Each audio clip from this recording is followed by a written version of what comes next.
February 2025. As presiding officer, I hereby call this regular meeting of the Vernonia Rural Fire Protection Board of Directors to order. Please note this meeting is being recorded. Public comments will be accepted during the public comment section. Staff of the podium. I pledge allegiance to the flag of the United States of America and to the republic for which it stands, one nation, under God, indivisible, with liberty and justice for all. Thank you, everyone. Okay, first up, appoint a new board secretary. So we are required by, we try to have a board secretary to take notes and keep track of things and report, be your direct conduit from the board to staff and staff back to the board. In a future action item tonight, we're going to solidify that position. But right now, at this moment in time, this next several minutes, I'd like to make a recommendation that we appoint Charlotte Tannery as our board secretary. I need one of you guys to make that. I'll make a motion to appoint Charlotte the board secretary. I'll second.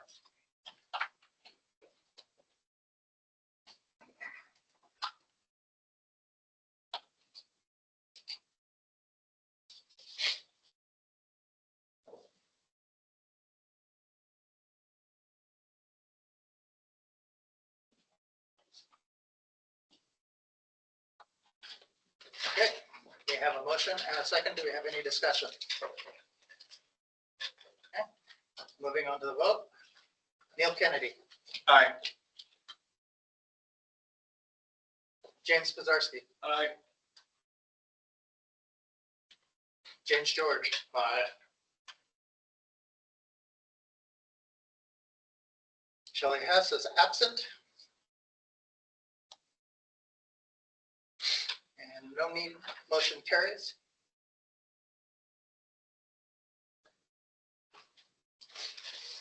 Moving on. Members present. Mickey Demeter. Neil Kennedy. James Pizarski, James George. Chief Greg Brody. Charlotte Tanner. Davis. Randy Carr. State your name. Kendrick Leverson. Okay. Do we have a sign-in sheet for them? Okay. Please, everybody, make sure that you've signed in on the sign-in sheet. Makes it easier for the secretary. Shelley Hess marked as absent. Okay. Oh, yeah, Brady. Sorry. Neil blocked you. So we need to approve these additions to the agenda, which is number A is current Goodman, employment separation and celebration of service. B is lieutenant of administration, approve the job description and hiring update. C, lieutenant of administration swearing in ceremony. Is everyone okay with those additions to the agenda? Yes. Aye. Thank you. Okay. First up, current Goodman, employment separation. Okay, so Celebration of service. I'd like to move this microphone a little bit farther this way. I'm going to be speaking from this area down here tonight. Make sure that can be seen. Okay. So, you know, the things are not always as they seem, but one of the very first things that I noticed when I became part of this organization, which was just about 6 or 8 months ago, is walking into a room and being greeted by a smile that's about 5 times the size of the person that carries it. And it was pretty awesome to see that smile, that warmth, that truly, it was a smile from within. And I walked in there, and every time I walked in that building, it was most of the time it's across the way over there, to see that smile, to see that wonderful, charming look carried by an incredible, wonderful person was pretty awesome. And I'm not trying to do this on purpose, okay? So we'll both get through this. As all of us here know Karen. All of us here know what an incredible person she is, And the incredible thing is she's done for 27 years here at the fire district. I worked at my job as a career firefighter for only 25 years. She's been with the district for 27 years. And she has seen a lot, been through a lot, heard a lot, been involved a lot, and definitely, you know, as long as in the fire department life and in her home life, just seen and been through a lot. So an incredible person that's been able to carry this place, and it's been kind of the steady guiding force. The one thing that stayed the same in the district, and that, you know, as I said when I got hired here, change happens, and hard choices in life always come along, and that's one of the choices we had to make. That takes nothing away on how important and how special she is, and how much I appreciated what she's done. So I think it's very important that we take a moment here to recognize this wonderful person and her incredible service that she's done for us. So, couple things. First of all, we're going to give her some of her own personal items that she's had here. Here's your books right there. Take that home. And I think you got to put that on your front door or something. Keep that one right there for you. Yes. And I just noticed right here, I hope to put this on the wall, but this is from the Oregon Fire Service Office Administration. That she's met the requirements for completion levels 1, 2, and 3 of the Oregon Fire Service Office Administrator Accreditation Program in October 2005. That just goes to show in 2005, 20 years ago, she was an incredible doer and was a force and made sure that this place ran as it did. Thank you. Thank you. So that being said, I, along with the board of directors, we decided to give you something. It's a very little gift. It's from our heart, and it's just basically a nice plaque that we'd like to give to you, a big giant thank you on it. And I'll read this to you. It says, "Thank you, Karen Goodman. Our deepest appreciation for your dedicated 27 years of service to the fire district." And that's from the Vernonia board, dated tonight. We'd like you to have this.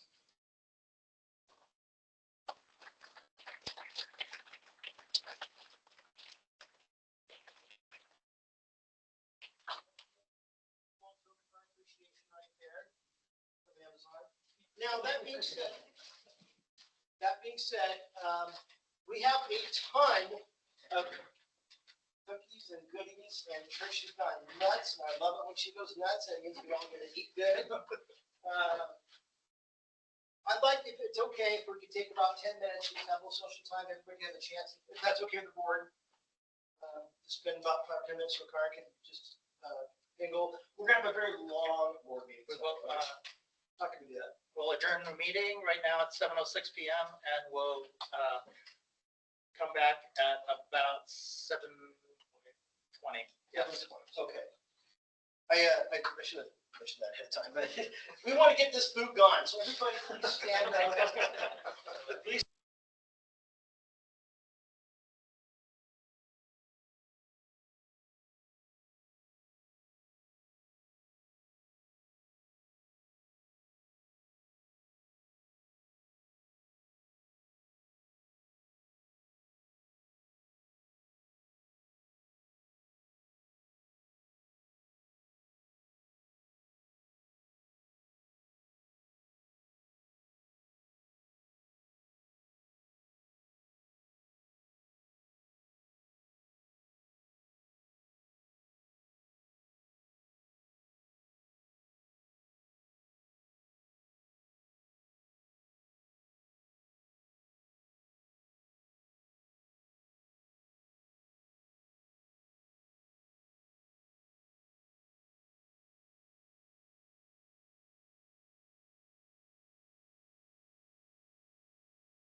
So,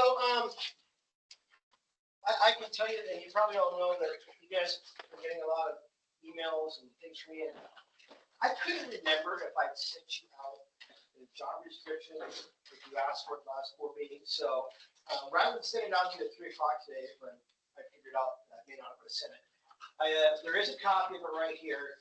And it's essentially our regular lieutenant's job description with merely the administrative component added in, and that is highlighted in yellow.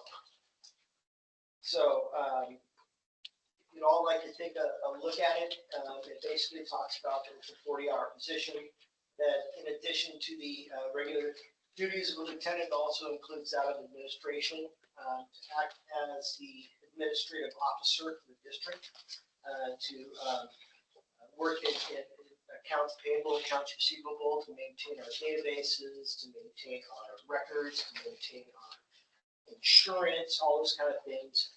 It talks about that person being proficient in the skills necessary to do that.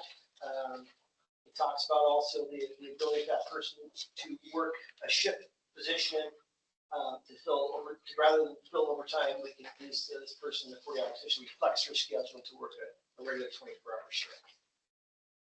So that's what we did. I just highlighted those changes. Outside of that, there's no change to the document. So, well, I don't say the change. Those are additions to it. So there's only one copy. I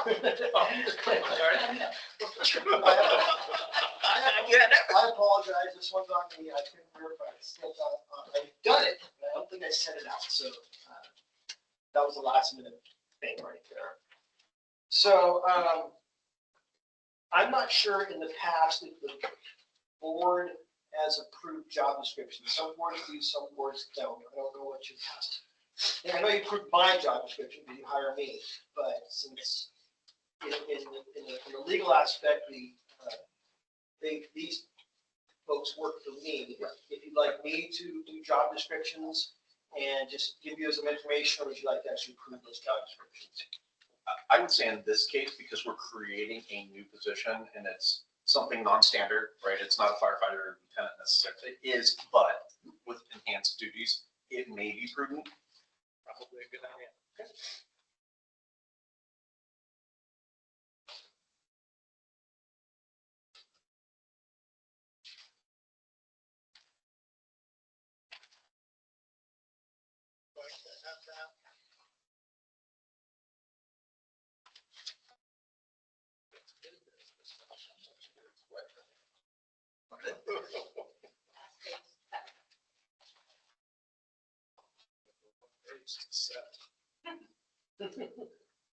Yeah, It's right there. Okay. it's going to continue like that for a while. Sorry. Okay, I'm going to make that, I'm going to add that under new business for us to both vote on the board position, On the job description. on the job description. Yes. Yeah, we'll do that. Then we'll go to new business. Okay.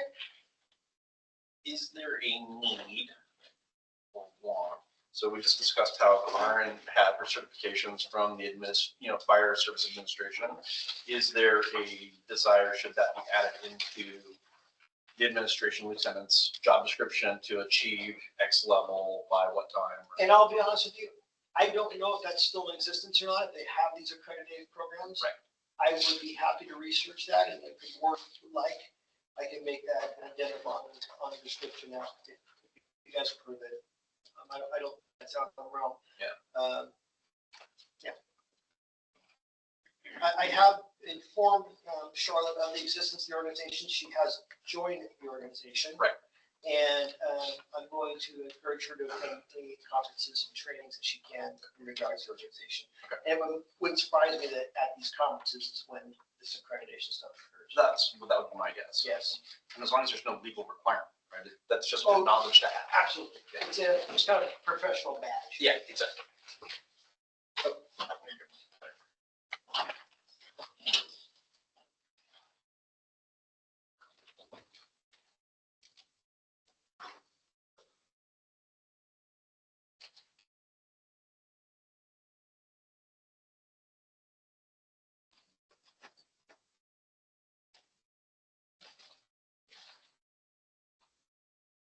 Okay. Moving on next, Lieutenant of Administration Swearing in ceremony. So I'll back up. We're gonna do the hiring update, which is right after some part B. So, as you're all aware, I came to you last board meeting and said I'd like to create this position. I went ahead and developed the job description and looked around on other agencies that have something similar. There's not a lot that have a firefighter doing both jobs. There were a couple, and basically I found that what we had, our idea and our vision lined very up well with what's already in place. So that being said, 2 weeks ago, I put this out to all candidates, to all internal candidates within the district. And I gave them a copy of the job description showing the requirements, showing the all the things associated with the position. And I received just one application for the position, or one person was interested in the position. And accompanied also with a very nice email outlining this person's desire to do this. After careful consideration, day before yesterday and throughout yesterday, I've made the decision that I would like to hire on Charlotte Tannery as our next lieutenant of administration for the 40-hour position. She's expressed interest, and I feel very confident and comfortable in making that decision, and that's what I would like to proceed on. So, with your blessing, I'd like to do a little bit of tiny little ceremony, as we have a tradition in the fire service to make this thing, which some people don't want to make a big deal, but we're just kind of that way. We blow sirens and lights and big trucks and stuff like that. The floor is yours. So wait 1 second, Yes. one point of order before we move to a swearing in, should we formalize a position? I know you wanted to No, do it was just the job description. right. So are we adopting it or not? Yeah, I mean, I don't think that we need to, she's already been hired. Yeah. So, but the job description, Got it. Jane, yeah. Okay, that's fine. I see where you're going back. Okay, now let's move this microphone down there, and we're gonna turn around the thing so the people out there in the camera world can see, hear all this sort of stuff. So, as I said this just a few months ago, when I brought, where'd she go? Where's Brandy? Gosh, wow, all right.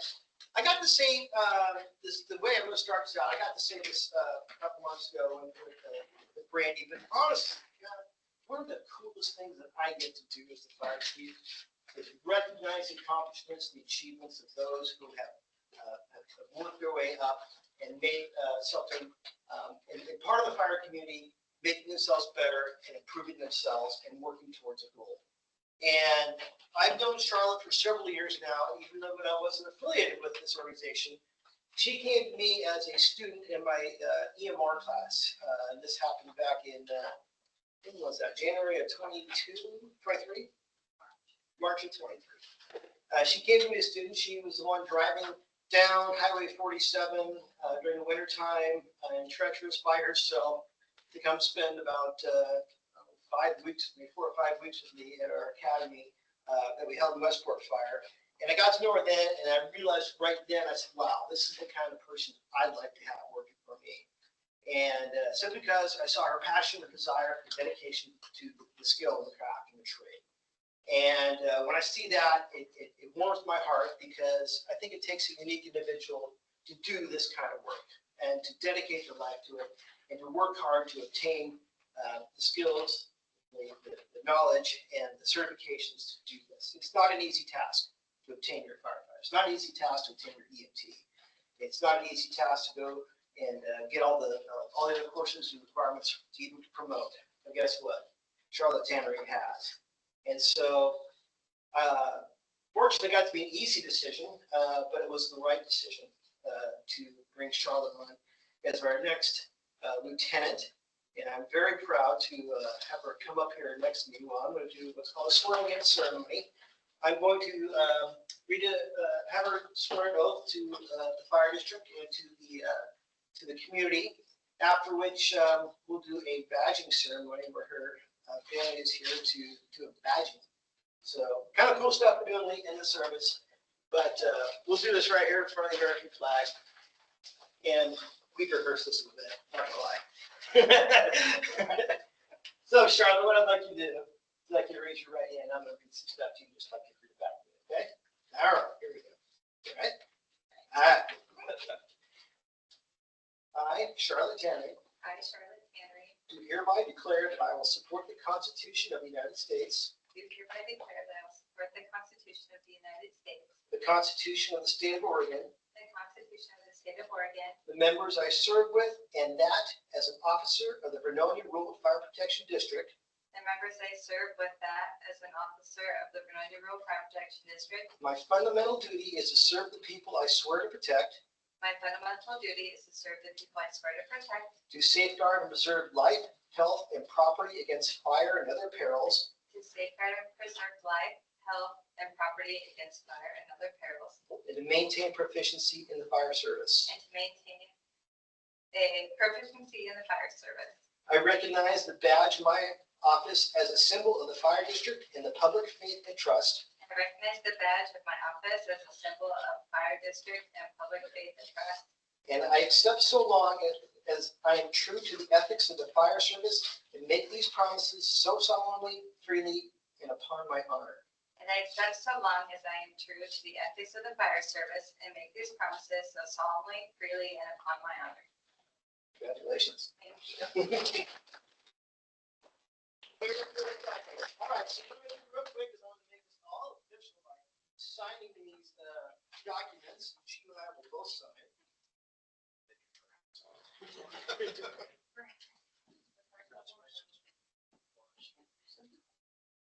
Have you signed these two? One will be yours, one will be in your file.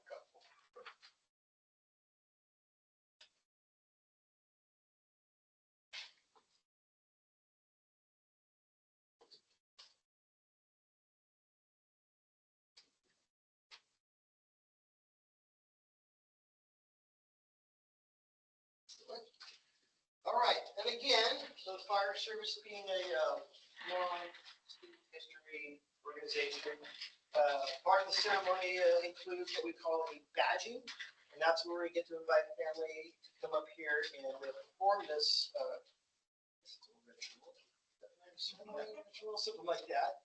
But who would like to come up and put a badge on her? Go. This is, what's your name, sir? This is my mother, Lori Bandish.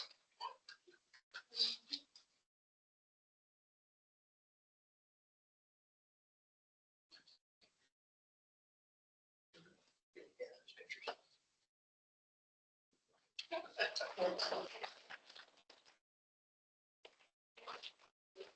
In the fire service, our lieutenants wear a cinder bar or bugle as part of their collar brass.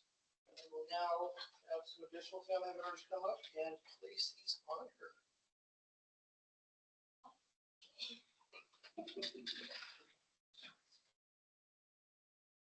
My daughter, Natalia.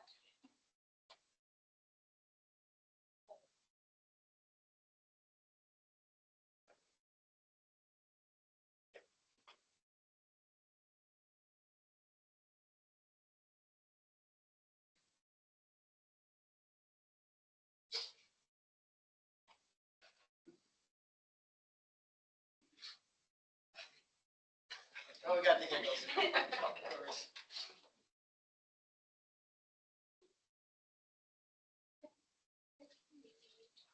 Who's next? My husband. My husband, Chad Henry. He loves being in front of God.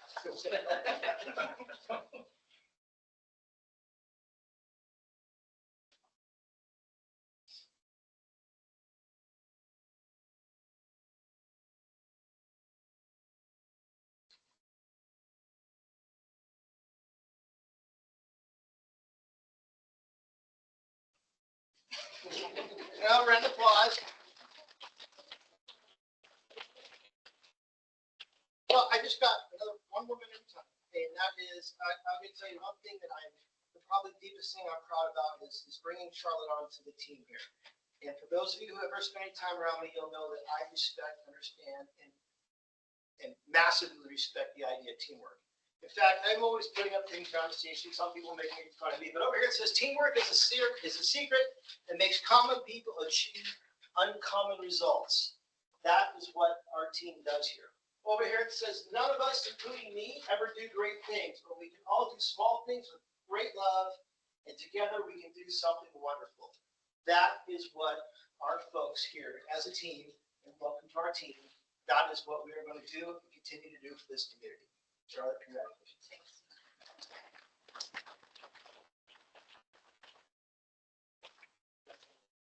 Oh, yeah.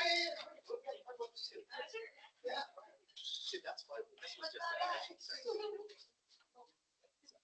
So you can get a picture. It's not a new position. It was here. Oh, Yeah, if someone gets a picture of that. They were hiding my dresser.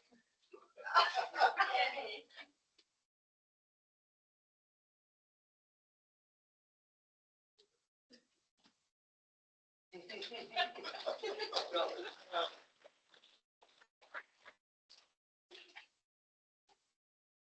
All right, well, that was the fun stuff.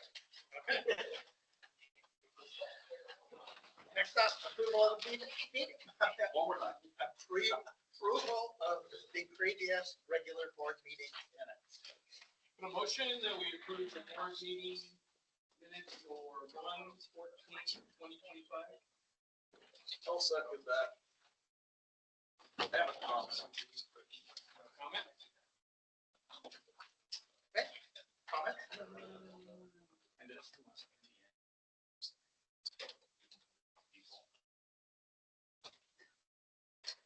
Under items not on the agenda, Lieutenant Leverton stated that city hydrants were tested in 2024 by the RFPD staff. Was there, the way that is written seems to indicate that we made it entirely through the district and tested all hydrants, and I don't believe that that's the case. They were not tested to actual Standard. flow testing. They were merely. Exercise. They were That- exercise. We Exercise. opened them and operated them, seen the threads. And make sure they all flow.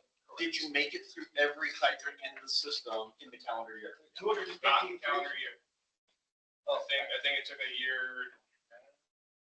Because we started at the end of one summer and then we ended at the end of the next summer. So I finished lots of them in October, November of 24. 24. So the only amendment I would say then is they were tested 23, 24, right? Just to be accurate. that would be accurate. And with that amendment,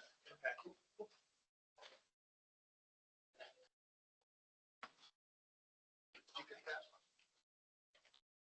You amend the minutes so that the items not on the agenda. just reflecting that it was completed during 23, 24. So you can make the note on. Oh, we're just on the actual last. On the January. one. Yeah, on the one that Oh, you want me okay. to, And then we'll update them. Okay, perfect. yeah, on the one that you want me to sign tonight, Yes. go ahead and make that change there. So instead of 2024, make it 2023, 2023. That way we can go ahead and vote for it. Perfect. Sign it. So I guess since I did that, I'll make a motion to adopt the meetings for 114 as amended. I'll second it. Amendment.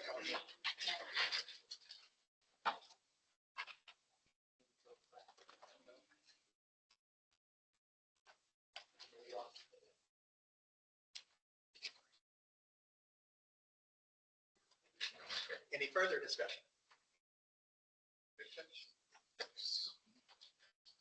Neil Kennedy, Aye. James Pizarski, Aye. James George, Aye. Shelley Hess is absent. No tiebreakers necessary, motion carries.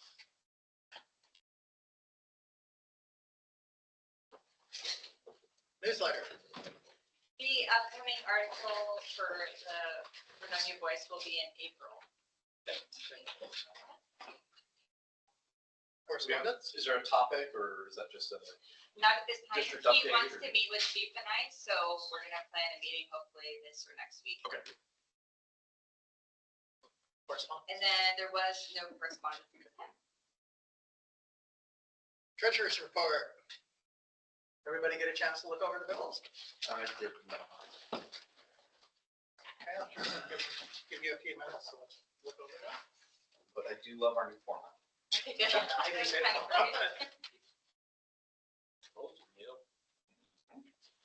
So these checks will be on the first page.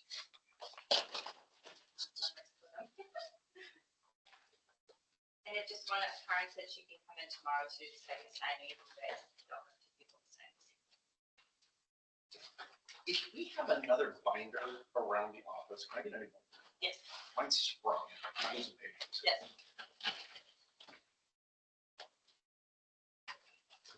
You're just- I think it's the way it came with.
I did have one question, and it is, was there a reason for purchasing adult life jackets?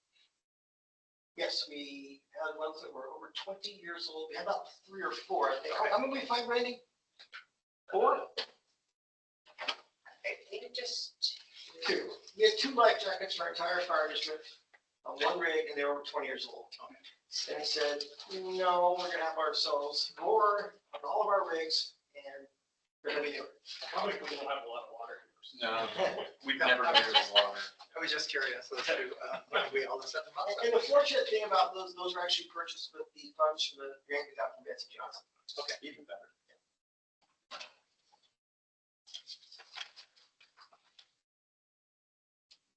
From the foundation. Yes, Betsy Johnson. Actually, yes, Samuel Johnson. Okay. So, everybody good with these? Okay, I'll take a motion to pay the bills. I'll make a motion to pay the bills for, James George makes the motion to pay the bills. Do I have a second? I'll second the motion to pay the bills. James Kazarski, seconds. Neil Kennedy, Aye. James Kazarski, Aye. James George. Shelley Hess is absent. Motion carried. Next up, Chief's report. Excellent. All right. So we'll start with operations. In January, we had 49 calls. 39 of those were medical. We had 2 motor vehicle accidents and 2 building fires. Only one of those was in our district. That was our quote unquote unusual call for the month. Residential fire happened around 5 or 6 p.m. And it was the day after Christmas. Right around there. No, it was in January. January. So unfortunately, the building was a total loss. It was a total. I was the first one from the fire department on scene, and when I got there, so there was no saving the structure. Turned out, for those who got seen, it was one of our dispatchers from one house that actually burned down. We just had a little bit for raised over $1,000. That was nice. And the probable cause was a heating lamp in a pet enclosure. They just changed out the lamp that day. Maybe they put it in tighter long lamp or something like that. That's about as close as we can get. Got some great help from this person called the scatters fire. As far as the apparatus go, everything's in good shape. We did have a recent issue with the fuel injector module on our brush rig, which is our most used vehicle we have out there. Took it to the shop, it did get fixed. And Lieutenant Adamy is setting up our scheduled maintenance here. It's over the next month or two. We're going to get all our rigs in for their annual maintenance and pump testing and things like that. So get those all taken care of. Administrative wise, this is really cool. We've had several volunteers are donating time to stand by at the station and what we call pull shift. And this is defined as a volunteer here on duty in uniform and ready to respond. And this also includes time put in by Deputy Chief Meyer. Total hours is an impressive 238.75 hours donated in January to the community, not to us, but to the community. However, I'd like to make a caveat. It should be noted that most of these volunteers are trainees and not certified firefighters or EMTs. They're basically here to learn the pull shift, things like that, get some training experience. So did it truly help our staffing? No, but it definitely gives the public the view that there's people out here volunteering, helping, and we get used to training with them as well. So it's fantastic. If you go out though, they still go and they're extra hands, right? Absolutely, 100%. They're just not certified. Right, they're not going inside. Right. Yeah. So I've also received a couple phone calls. There's been some concerns, maybe you've heard about in local media about a proposed expansion of the Riverside Avenue Trailer Park. Kind of a big thing right there. This is a long process, very long process. It's first entirely handled by the city planning department. And only after it gets through about 18 hoops of the city planning department would it ever come across my desk for review. I'm going to just take a very neutral stance on it. I'm not going to give my opinion one way or the other because I have not reviewed the plans. And for me to say anything publicly would be inappropriate. So I'm just going to let the process work as designed. And if and when it does come across my desk, I will consult the State Fire Marshal's office. This is their purview. And ultimately, it's my choice, but my decision will be based on the advice of the State Fire Marshal's office. So I attended the Oregon Fire Chiefs Roundtable Association Roundtable last month. Great networking, good information. I received a lot of information that actually these two guys received at the SDO meeting, which we'll talk about in just a second. But made some good contacts, got some good information just about the state of the district, funding, what we're looking at doing in the future, things like that. Our old ambulance has been fully paid for, and today is on, as of this morning, is on its way to Mexico. I think it's going as far as Roseburg, is that right? I think they were stopping there and continuing a little further south. I think he's staying somewhere in California. Okay. So he flew in on this person they hired. Flew into a PDX last night, stayed in a hotel. Lieutenant Tannery, Lieutenant Carr, drove out this morning with the ambulance and our pickup truck and took the ambulance to the guy and jumped in it and away he went. So that's been paid for. The $10,000 that we received for the ambulance will be used to pay the city of Hillsborough here next month or two for a fire engine that they're going to sell to us. So Identifiers from the vehicle. no, that kind of bothered me too. I didn't catch that one time. So that's, no. But it's no longer insured, right? The message has been sent to the insurance. Okay, company that's good. with it. Okay. Yeah, and they have proper insurance. They did it yesterday. Okay. So just a little community outreach thing. The woman whose house burned down on Scappoose Vernonia Highway, she has several horses on her property, and so once a week or so, we've been going up there with our brush truck and filling up our horse buckets. I don't like to get into the habit of filling up the Eagles drinking water with our trucks because it's kind of gross, but I made very sure that we would do that, fill our horse buckets up, and I would do that for anybody. It's important. So another cool thing is we obtained a grant for 3 scholarships to send 3 of our volunteers to an online EMT class. This is valued at $10,500, and it's through a kind of a quasi-government thing affiliated with Oregon Health Authority, but they're a private foundation that kind of helps fund things for the public. And I got a connection with them. I reached out and talked to these people, and she said, well, we'd love to pay for people to go to EMT class. And I said, well, I'd love to send some people to EMT class. So we have 3 of our EMTs, 3 of our volunteers that are starting their EMT class. 2 have already started. One's in the fire academy right now, so it says down the fire academy to start some EMT stuff. So yeah, very good stuff. We have one of our Life Pack 15s has been sold to Napa Fire for $21,000. I thought the check would be here by now. It's not. I emailed him yesterday. He says, I'm getting it to you. Get it to you. I trust he's going to pay us. I trust he's going to pay us. I've lived cheap there for quite a long time. I'm not concerned about that. For those of you who know Dale Webb, local legend, he's a pretty smart guy. He stopped by here and gave us about an hour and a half long presentation on the characteristics associated with the F word. At this table will give us a nice PowerPoint presentation just on how flooding develops, how it works, how it affects us, why it occurs, what the conditions are for the flooding to occur, and I kind of adopted him as our in-house meteorologist. And I said, well, you start to see something. He, of course, posts on Facebook, those who follow his Facebook page. But I can tell you, I probably create a desk in here on the computer and say, you're going to stay here now. And then I've got your update on SDAO conference. I think I'm going to save that glory for these 2 guys. That's it for my chief. Okay. Thank you, Chief. Moving on, old business, grant construction update. We submitted the final batch of paperwork. We got an email within a few minutes that they didn't have access to the picture. They needed a picture of that thing affixed to the building. Apparently mine was locked out to them. No other emails, so I'm assuming the rest of it is fine. So that was our closeout paperwork. We are waiting for our final reimbursement, and then Lieutenant Tammy will be the one that writes the final checks to BCS and Firestar, and we will be. Good job. I saw we had an $800,000. Yeah, I'm like, well, that looks huge. We had that certified. Thanks. I like my signature on it. Okay. Next up, board policies review and/or/adopt. Okay, so this is going to take a little bit of our time. Fortunately, the policies that I've chosen to start off with are board policies, directed more towards you guys. But these are ones that I received from George Dunkel. These are SDAO policies that are written, vetted. They came straight from SDAO to us. It's basically fill in your own name.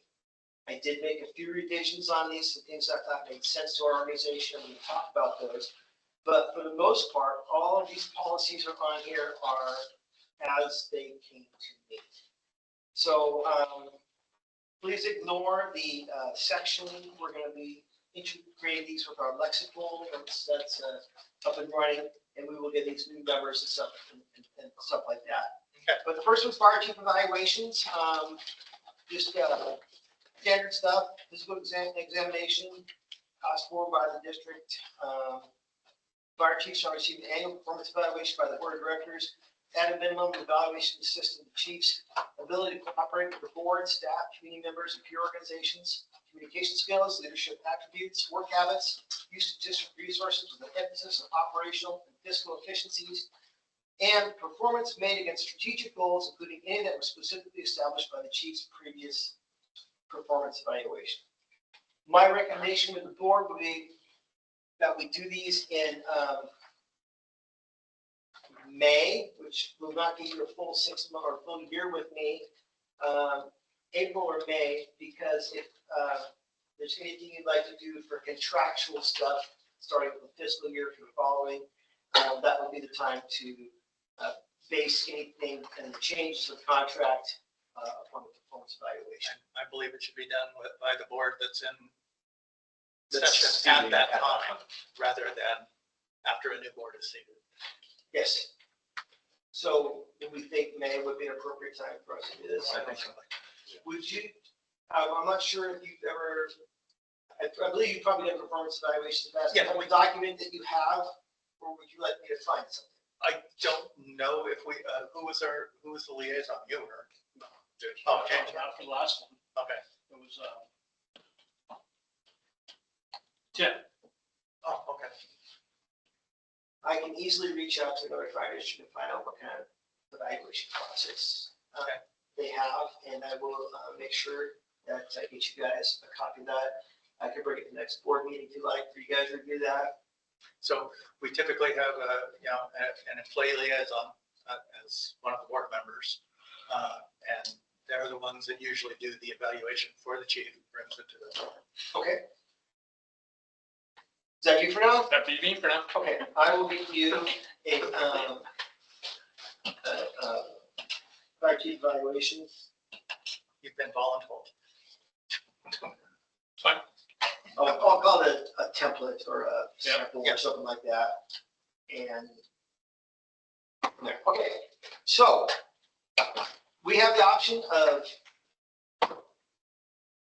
approving this. We have the option of tabling it and approving the next board meeting. My preference would be, since we've got about 15 of these things, these easy short ones would be to start approving them right away and making these official policy, but that's the board. Did everybody get a chance to read them? He did send them out. Yep. Okay, so I'm assuming that we have all read these. Yep. Are there any, Okay. is there any discussion you want to do on any of these? The only caveat I have, I would accept them all as written Okay, before we take them out of draft, go through them again for grammar, spelling, and so forth, because there's at least one error, and I don't remember which one it was, and it was an issue of, instead of saying the minutes, it said minute. So you're missing an S on there. So just, that's all I would say is parse it for grammatical. The only one I would have is for the membership of the board of directors, 5.3. Not only the 120 days taking office for the first time, but doing the public laws meeting every term if you're reelected. Okay, so how about this? Could we just flip these over one at a time and just talk about it, if that's okay? Yep. So I keep myself on track here. okay. But, all right, I guess we'll ask at the end about group noise and mass, but as far as the board of director responsibilities, there's no change in this, copy and paste straight out of SBA. The next one, fire district communications, this is how we communicate to the board. Go back one. Yeah, The chief, do we want to put the date in that evaluation should be done? Yeah, you're probably right about that. And make that a recurring, that So it's always. the May board meeting. That works.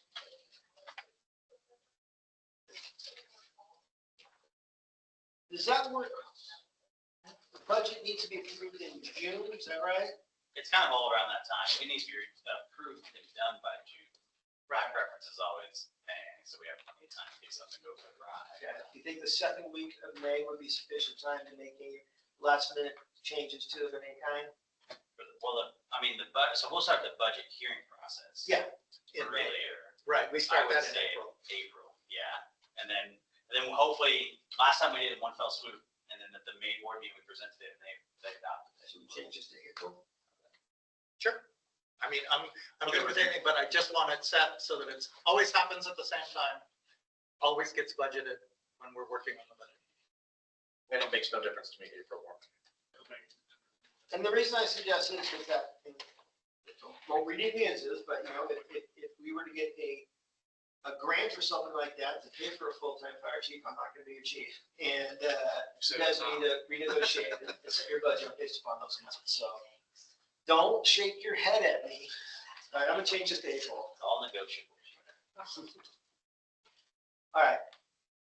So, board responsibility, again, copy and paste it. This is every single special district board across the state probably has the same policy that you're looking at.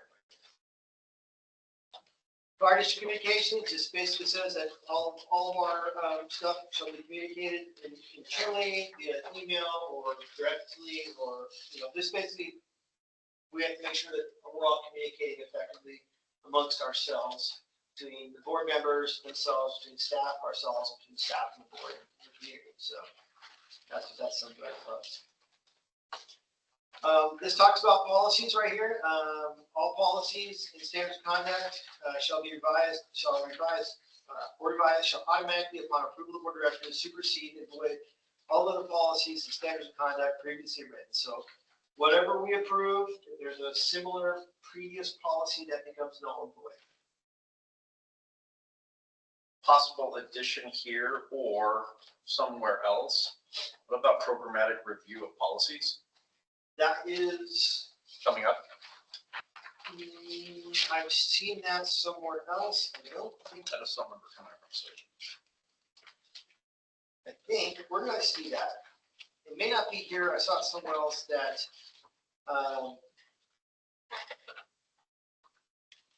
can't remember where I saw it. Maybe I saw it in somebody else's policies, that ultimately, once we get our policies in place, and folks, we're gonna be here for several months getting policies up. But once we do that, then I would strongly encourage the board to every month is sit down and start grabbing 2 or 3 policies that are already written, review it. And that shouldn't take that much time, as long as they're still good with them, and move on from there. But I think we need to get all of our policies in place before we review. But I think it should be, honestly, every board meeting, it should be reviewing the policy. I just don't want it to, I mean, if something happens and we're all gone, Don't want to back up, right? it's now 30 years before we look at the policies. We don't do that. Like an annual. Yeah. Or just thumbs through some policies just to. And I guess that's it, right? As long as we make it through the entire policy manual in the calendar year. So we just have to know what that schedule looks like, and then, yeah, if it's 2 per or 3 per, then that's what we do. Okay.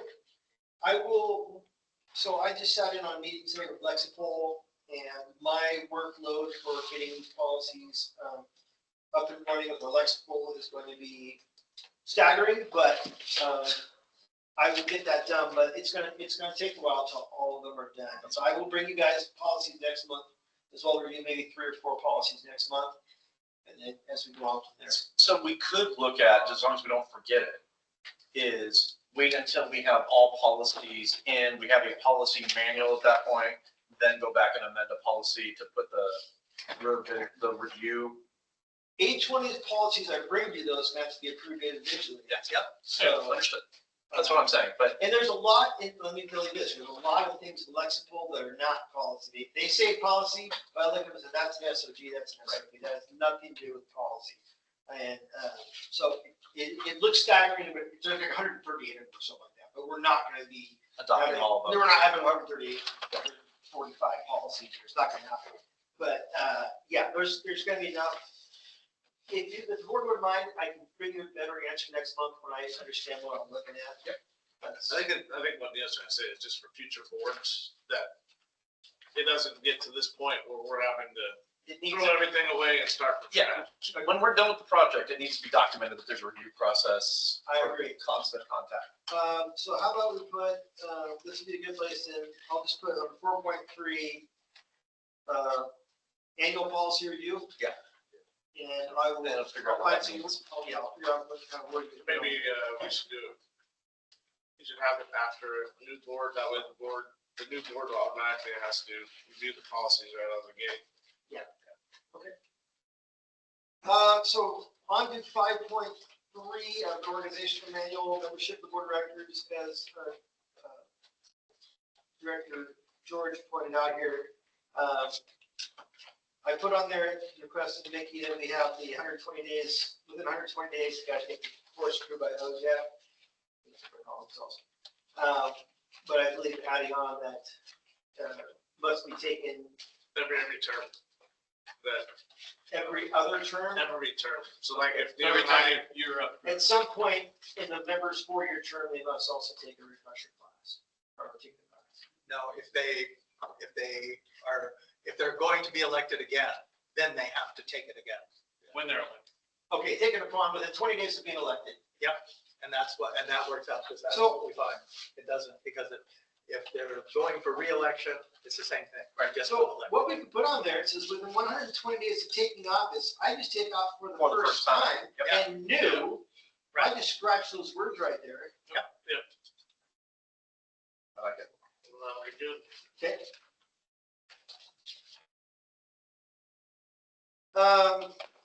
Here is board meeting attendance. I did put on there 8.4 because I know it's been a past policy of yours. It wasn't on the one that came from SDAO.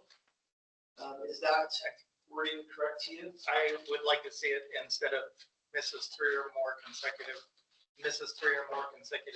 unexcused, That- right? Good call. Because Yeah. there are reasons Circumstance. sometimes where, right, but we have had board members in the past that had 6 months worth of unexcused, that never called in. No, never- that's not. Okay. Yeah, so just make that 3 or more Unexcused absences. unexcused. Do you want to remove consecutive and just make it unexcused? If you fail to call and check in 3 times, I don't care if it's consecutive or not. What do you think, James? I like that, actually. That works for me. Excuse. Unexcused. Yes. Okay. No call. No call, no show. Yep. Doesn't work in the private sector. Duties of the president. I believe this is self-explanatory. Yep. Duties of the vice president. Basically. See above. That's the presence of the. That's in the capacity. And then it was told to me that there is no official secretary treasurer of the board. Is that? That's true. Okay. So the organizational manual of the special district has this position.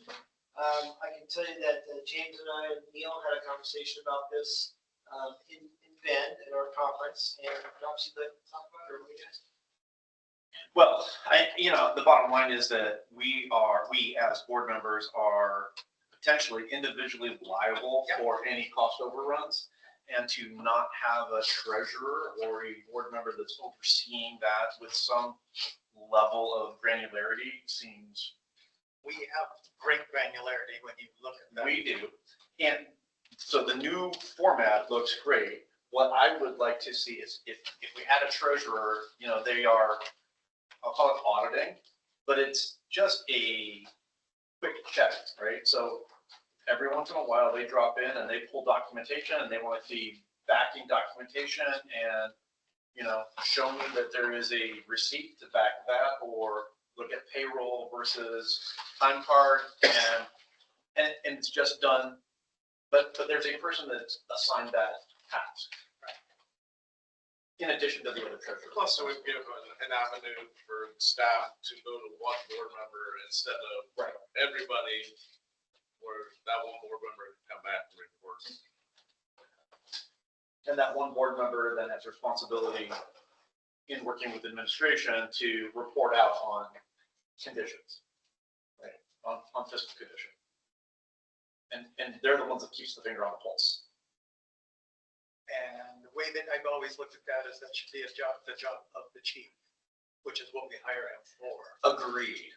But there should be a board member that, again, pulls those random audits. That you should trust the chief to be able to execute all of those things. That's why we do third-party random audit. But that audit is it's not forensic, and it is only designed to make sure that you have minimal controls in place.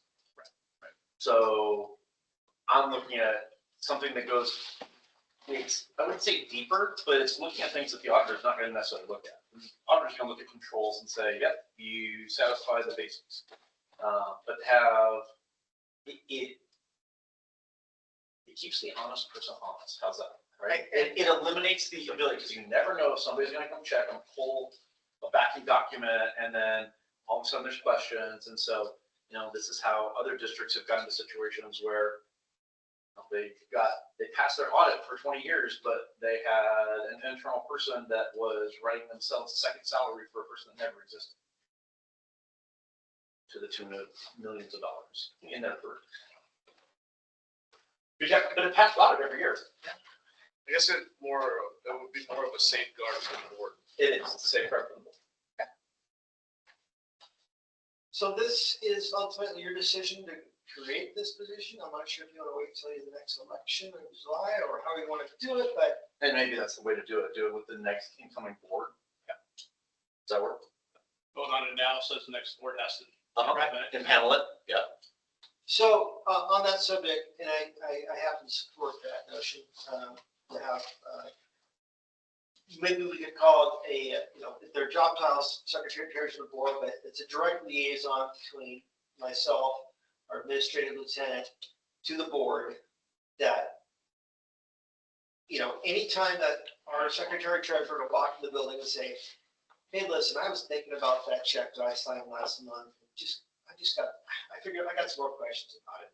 Or maybe called me up and just, we had a little chat about that expense right there. Just want to talk a little more about it. And that person come in and sit down with our administrative lieutenant and say, show me the story behind this. Yeah.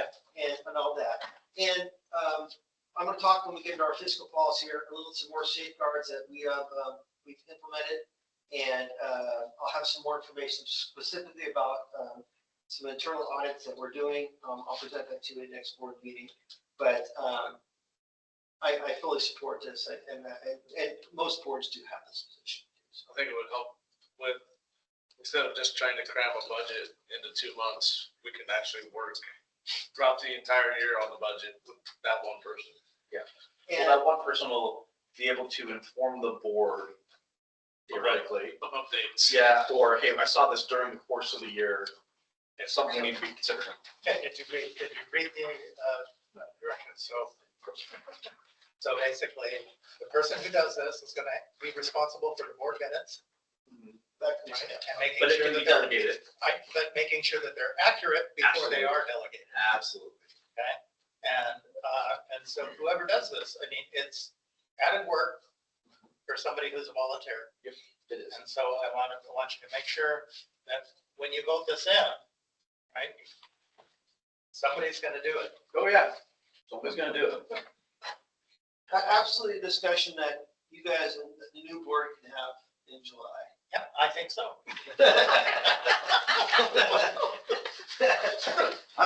Sorry, did I say that out loud? Yeah, yes, you did. Again. And something that Director Kennedy just pointed out, and that's, and too, about getting started on the budget. I'm very pleased to say that Lieutenant Carr is well underway at developing. I've seen the document that he's got put together. We are definitely well into thinking about our budget for next year and putting things together. We don't have solid numbers, but we got some real good numbers that we're looking at. So the process is well underway. Okay, and it also means that you read through the audit before it's given to the rest of the board. Yep. The third party audit. Yes. Okay. Moving on. Okay. Accurate information to precede action. Basically what this is saying is that if I come to you with the recommendations, hey, we need to buy this $4,300 piece of equipment for this reason. If I tell you, we need to buy this, and I'm gonna have to give you guys a recommendation, explain to you what's going on.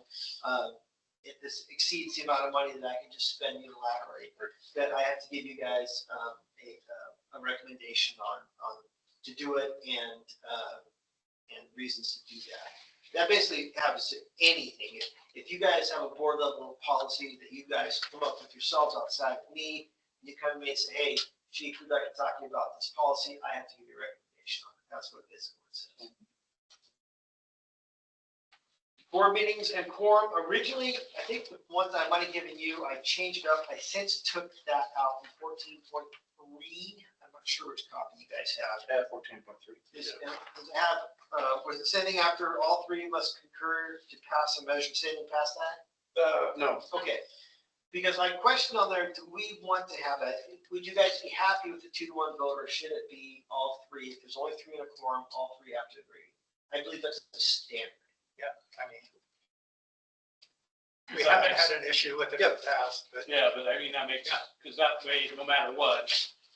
Whether the two are there or not, that was a, That was a part of the board, the SDAO. board. yeah, not It's- why. And and I put it in, I. we approved it. Thanks, chief. Yeah. Okay. Here's the part about the organizational meeting, appointing the positions that we just talked about, held after July 1st of each year. And that means that you guys appoint your positions, we appoint an official newspaper, time and place of meetings, and one additional one I would add is the employee liaison. Yep.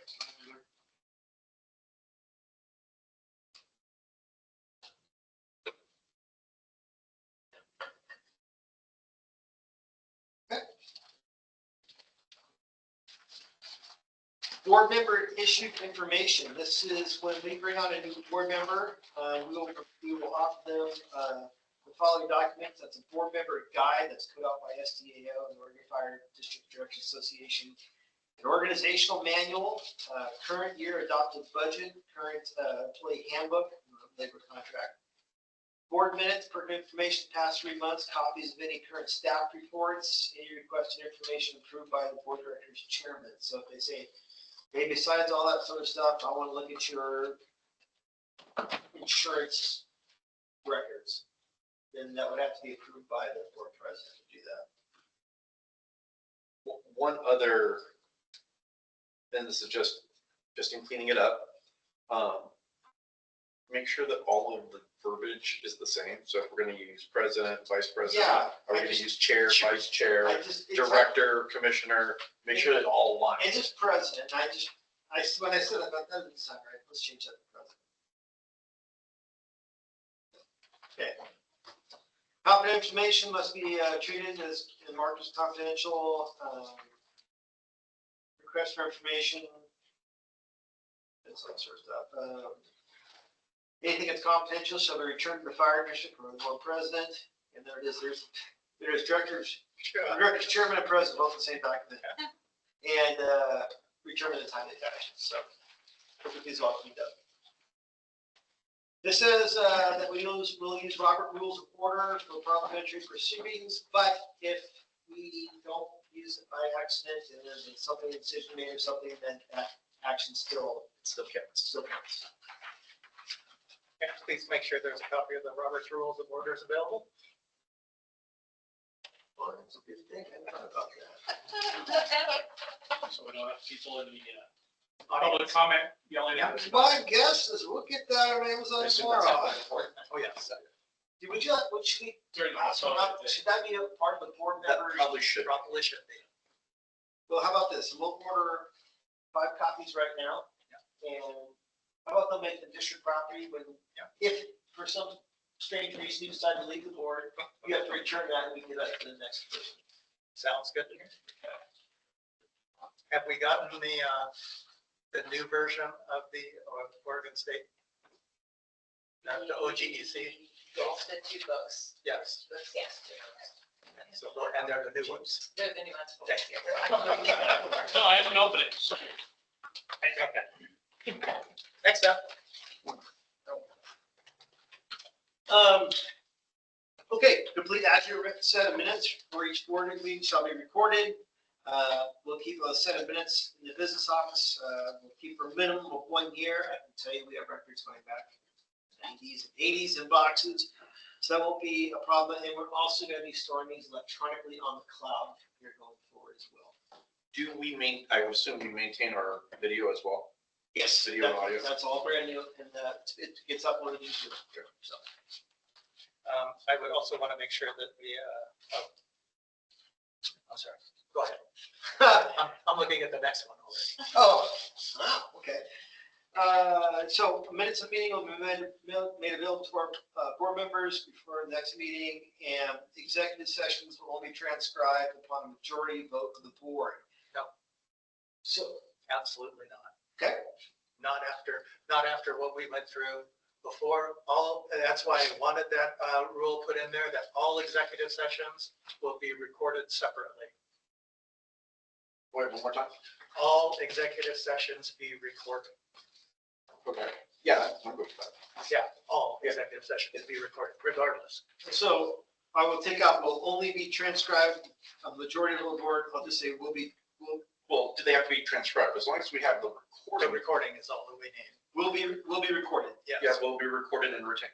yes, because It's the same retention Yep. of minutes. that's why we were in trouble. It's just with That's that. protected. It's protected. That's what I was waiting for. All right. This is one, so,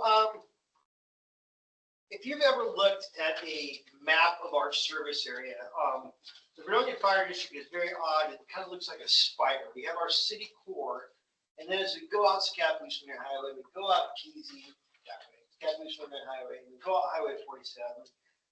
Our district boundary is only like a mile wide off these roadways. How did that happen? Because the timberlands don't pay us any taxes. And everything outside those typically timberlands. So the problem is this, is that if there's a fire out Casey Road and we turn and we look up and we see them 2 miles up in the hills and there's a logging road, guess what? We're gonna go. Because we're the closest. Right. And we're gonna begin stuff until eventually the Oregon Department of Forestry will show up and take over. However, we are not legally obligated to respond 1 inch outside of our fire district. Right? There's no legal obligation. Everybody does. It's not like the Dukes of Hazzard show where you stop in the county line, it's as far as you can go. We will go, and we will deal with the issues as we. Okay, we will deal with the issues as we would, as we're capable of doing. The biggest problem, the biggest threats that we face as a fire district is overcommitting of resources to a fire outside of our jurisdiction, leaving our district unprotected. Right.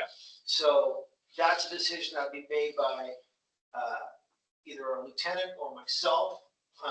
Or, we can initially commit a bunch of resources. At the moment I say, listen, we're under protecting the citizens of Vernonia, I start pulling resources back into town. And, that's how I did it. So this gives us the stated fact that we will go out there if we can, we have the ability to do that, and extinguish uncontrolled fires. And if we, also, if these are turned out to be unauthorized burning or illegal burning, we'll call them, we have the right to bill them as well. A billing policy will be coming up on next month's board meeting. It's an actual brand new billing policy. And we're talking to the board about signing a contract with a firm to be able to allow us to bill. I'll give you a very in-depth conversation about that. One of the biggest examples I want to say is that one of the things we can bill for is responses on the highway for like car crashes. But I would never in a million billions want to send a bill to one of our own people that live in our patrons of our district. They're already paying for it. They're already paying for it. However, if a homeowner in our community continues to burn stuff illegally, they're burning garbage and burning trash, and we do it 3 times a month, it might be appropriate. What I think the very likely thing will be is anything involving a resident of the district. If I, as a fire chief, make a decision to bill, I think I will bring it before the board before we send that bill out. If it's to a member inside the district. Yes. Yeah. Yes. A taxpayer district. So that When we go past our boundary, what are our liabilities at that point? we are if we're acting under mutual aid, then we assume our own liabilities the same as with anything else. So I assume we have a in-place mutual aid compact with ODF. We have with ODF, all of our surrounding counties. Absolutely. In fact, we just signed it. Is there, just out of curiosity, redrawing district boundaries would require probably dissolving and reincorporating, Yes. right? Yeah. Okay. Never mind then. Well, Well, to an extent, we can anybody that is outside of our jurisdiction that we can reasonably serve can petition to be annexed into our. Yeah, but that's a little different than just Right. trying the whole. Right, we boundary. just can't arbitrarily draw any lines. No, Right. we can't Right. do that. And And honestly, because it changes tax bases. yeah, and there's no money to lands.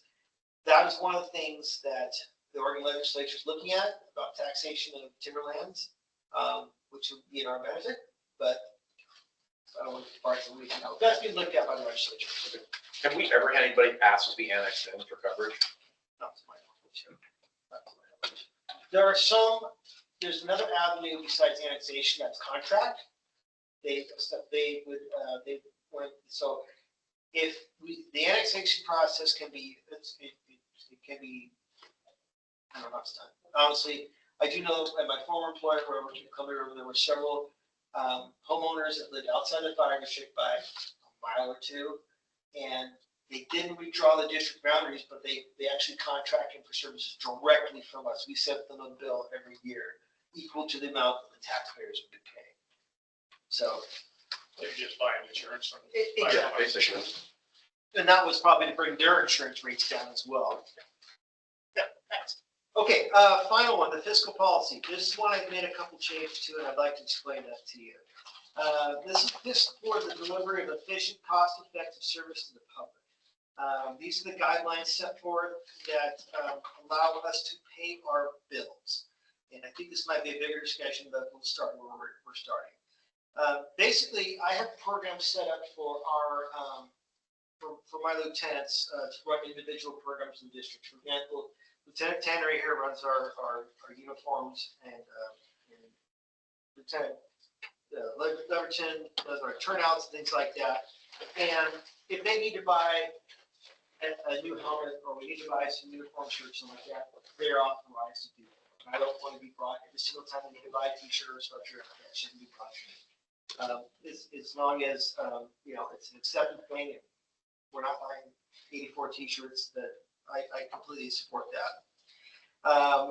So $500 to $1,000, and then we'll have a chief officer approval on those. That basically, hey, chief, I need to buy, whatever. I need to buy 4 helmets, and it's going to be, $900. Can I do that? Absolutely, thanks for asking. The one I changed right here, the next policy up said 1,000. It did say 2,500. I changed that to 3,500. The sole reason is that I believe this policy was written probably a decade or more ago when things were a lot cheaper, and we could bring a fire truck in to have a problem to deal with it, and they give me a bill for $3,000, and now I have to take it out and get board approval and get 3 competitive bids from other people when I just need the damn thing fixed tomorrow. Yeah. So I'm asking the board to look at the possibility of changing that number to allow me as a fire chief to spend up $3,500 immediately to take care of district operations immediately without having to go to competitive bid, without having to that's not having to go to competitive bid. Is that in keeping with public procurement law? Can we do that and stay within the guidelines? Yes, we can, because actually we the board have the authority to do anything we want. This is best practices. Right. But the number that I based $3,500 on was one I saw in another fire district in Denton. Whether they run that through their attorney, I do not know. But I believe that the common sense approach would be that $2,000 is a dent and bumper now. And That can be diagnostic work exactly. without repair. Yeah, a computer in our fire engine is to be $1,000 just to affect that. And I wouldn't want to have call you guys in for a special meeting to repair a computer on my fire engine. So that's why I've done that. The last one, 3,501 to 75,000. Saw the approval of the board of directors prior commitment. That is, I don't think that's kind of a no-brainer. If we wanted to spend, $50,000 on a brand new pickup truck or something like that, which I'm thinking pickup truck $50,000 more, but I think that's something obviously the board has to approve. So that's fine. 23.6. You also need to add in the administrative lieutenant. 23.6. Well, you're ahead of me. Now, this is a bigger conversation right here. Yes. So we'll move to 24.6. This is a conversation I actually have with our two board members of accompanying the SBAO. Do you guys want to continue to come in to sign $100 checks to our volunteers for reimbursement for their expenses, to going out for lunch or something like that? Or is that something the board would feel comfortable in two authorized signers of the staff to be able to take care of these smaller checks? See, I'm totally okay with it. Yeah, I definitely approve that after my coming up here for a $58 check. And if we have two staff officers signing it, and there's a treasurer that will periodically pull them, I have no heartburn with that. I'm still against it. Do we want to have discussion, or what do we want to do about this? It doesn't matter to me. James Bazarski. So right now, we have to come down and sign those. Yep. Yeah. It And requires a board member to sign every. and it's a $500 or less limit. So, and let me point out one thing, is that at any time I could get onto the Amazon and buy a $450 item. And But we'll see that in the monthly expenditures now. yes, you will, but you don't see a check.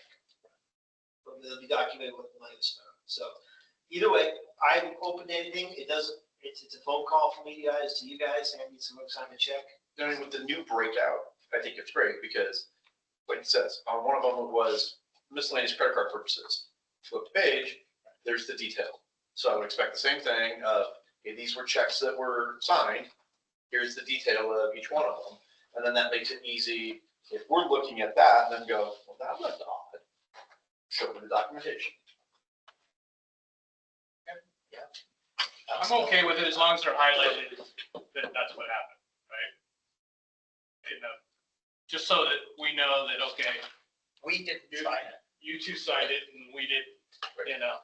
Is there a way that we can, We could even make part of the line item, we can have a section where it says who the Signed by signers staff. were and who they were and the date. That's just two columns, right? Yep. And Pretty simple. That way it protects us a little bit more from, or at least gives us a little bit more information about it. And points it out, hey, they bought pizza for everyone. It's too easy for things like that to get lost in the fluff of a 1 hour meeting once a month. But again, if we have a treasurer that's responsible for going and pulling and Still. looking, Still, 1 hour. I just look back at I look at my prior life as staff in a public agency and as a mid-level person, my signature authority was like $50,000. Yeah, but that was a huge company. It was a big organization. I get that. And yes, as the emergency manager, I was buying really big things sometimes. But So just like, so I came up with signed reimbursement checks. I just happen to be working at home right now, but if we weren't here and let's say that those people, that was the last of their money for the week and they're trying to get their money, you know, waiting for a board member to show up at 5, 6 o'clock at night when I think, yeah. it can be honestly, issued right there and it's just taken care of. I mean, I think It just $500 requires- is fine. it As long as- requires diligence. As long on as the it's part of the board. pointed out. Yeah. When we're looking at the financial printout, that, okay, this check was signed by staff. whether it's highlighted in every one of them in green or whatever, Right. we know. And those names. I think that's a great idea. in today's world, we all know, most all of our stuff is paid electronically now. Most all our bills, our utilities and things like that, they're paid automatically. So the amount of checks this district writes is probably 10 years ago, it's probably way down from what it was. We don't all know, we were here, but I'm making that assumption that the amount of checks are actually written is quite a bit smaller than years past. The things that sneak by are unexpected invoices. If we have a sudden repair done, they just invoice us. And some of those are more than $500, I'll be honest with you. But I think that James pointed out that the concern is that, we've got a volunteer that went to a class and they spent, $58 on for lunch for somebody else with the expectation they're gonna get paid back, and we didn't bother telling them, well, it's got to wait the next 4 weeks to get that check to you. Yeah. That's my only concern, but again, I can look it up at that volunteer straight face and say, I'm sorry, that's our payment policy, and after the second Tuesday of the month, we can get you your check. It's ultimately your guys' choice. I follow the direction of the board, and I'm willing to do whatever you guys want to do. And I'd like to confirm that this is just for reimbursement only.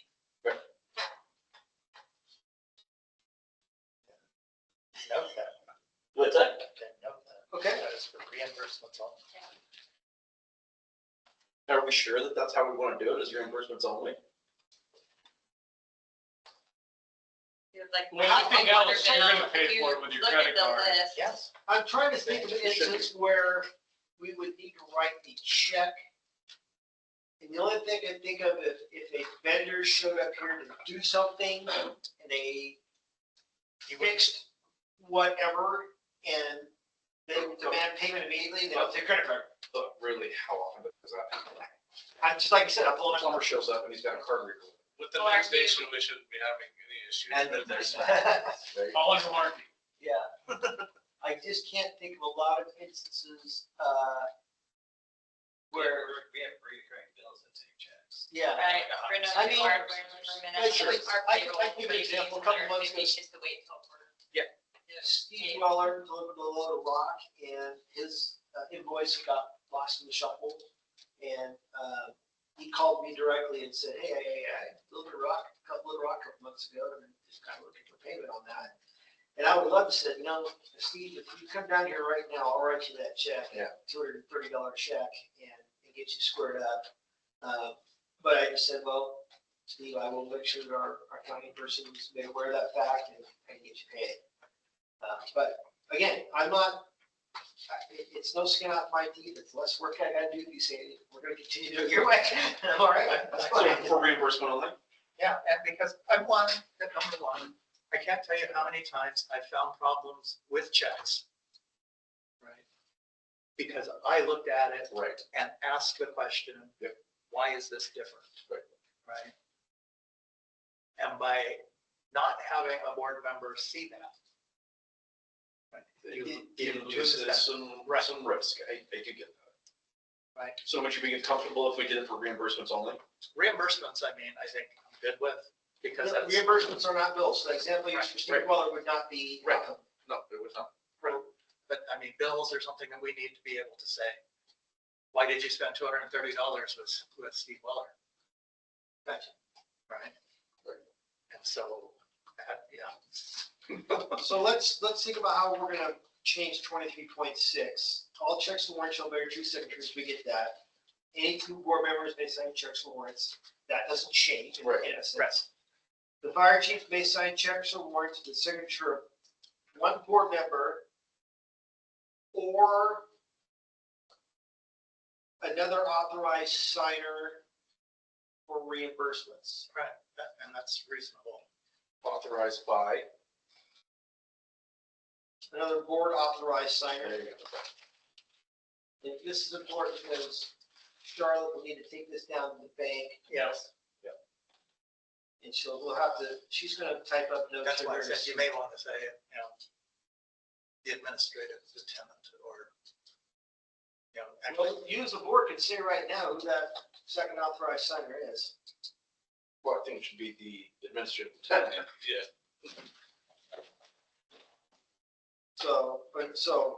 If the second, let's see, the fire chief may sign checks and warrants with the signature of one board member, if the second Or- board member is not available, or the administrative lieutenant is authorized to sign for amounts. We're getting way, I know, it's just too much verbiage. Charlie, what do you think? One board member and one other authorized signer, or one other authorized signer. Yeah. I mean, that sounds reasonable. And then, That way it can be you and her. You're the one who's gotta take us to the thing, Charlie. Yeah, I think when we do the the new job under new business, when we, New business Create the new authorized position. signers for Vernonia. Okay, We can do the verbiage, just, we would be listed as authorized signers yep, if okay. we get How voted. about, so we can say, the fire chief and the administrative lieutenant are authorized to sign checks up to $500 for purposes of reimbursement. yes. Perfect. Works. That works. You have that, Charlie, the fire chief? Recorded. Okay, all right, it's recorded. The fire chief and the administrative lieutenant are authorized to sign checks up to $500 for reimbursement purposes. Absolutely. That's why we're here. Just super nice file. I'm still okay. Minor deviation from the approval budget document shall have the approval of the fire chief, although I must say Lieutenant Carr and Lieutenant Tannery deviated from the budget protocol last month. I mean, they brought me a real zinger. I'm making kind of a joke here. They told me that they spent money unapproved. They spent 28 cents to pay off the command gear. That's That was off my authorization. So after giving him a firm scolding about spending money that wasn't authorized, I thanked him for paying off the command gear, which is funny because we thought we owed it on another year. but we didn't. So are we ready to vote on these?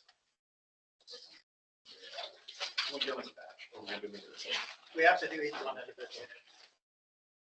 Because you know that. No, You just learned this. So, Hasn't been. Nikki, before you do that, do you want me to add these changes in and send them out to you? Maybe you guys can just. I want the board to make the motion, whoever makes the motion, that we do the policy as amended. Okay. Yep. Right, and so make sure that when you do the minutes, when you look at this, that we actually said that each and every time. Okay. And if we didn't, get on our case. Okay. Let's see, board policies, review and or adopt. I, fire chief evaluations. I'll take a motion. Motion that we approve the fire chief evaluations as amended. I will second that. James Bazarski makes the motion. James George seconds. Neil Kennedy, Aye. James Bazarski, Aye. James George. Aye. Shelley Hess is absent. No tiebreaker is necessary. Motion carries. 2, responsibilities. Responsibilities had no amendment. I read an interim motion that we accept the policy on responsibilities Second, as presented. I'll second that motion. Should we be reading the policy A1? It's those policies. Those are gonna change. Those are gonna change. So I just went with title. Yeah, that's fine. Neil Kennedy makes the motion, seconded by James George. Neil Kennedy, Aye. James Bazarski. James Aye, Bazarski. sorry. I was looking at the next one. James George. Aye.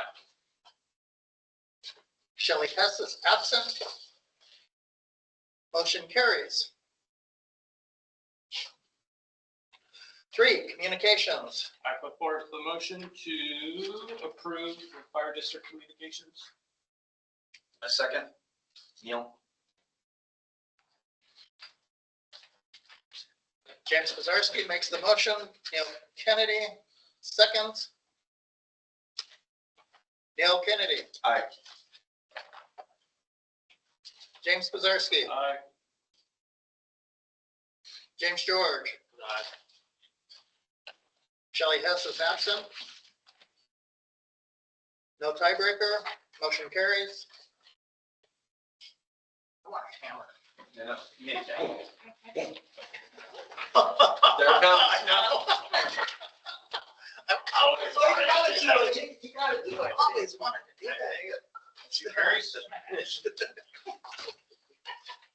Policy revision. I will make a motion for policy revision, addition, or deletion. And there's a annual policy review. No, that's right, as amended. As amended, Just state it again. state it again.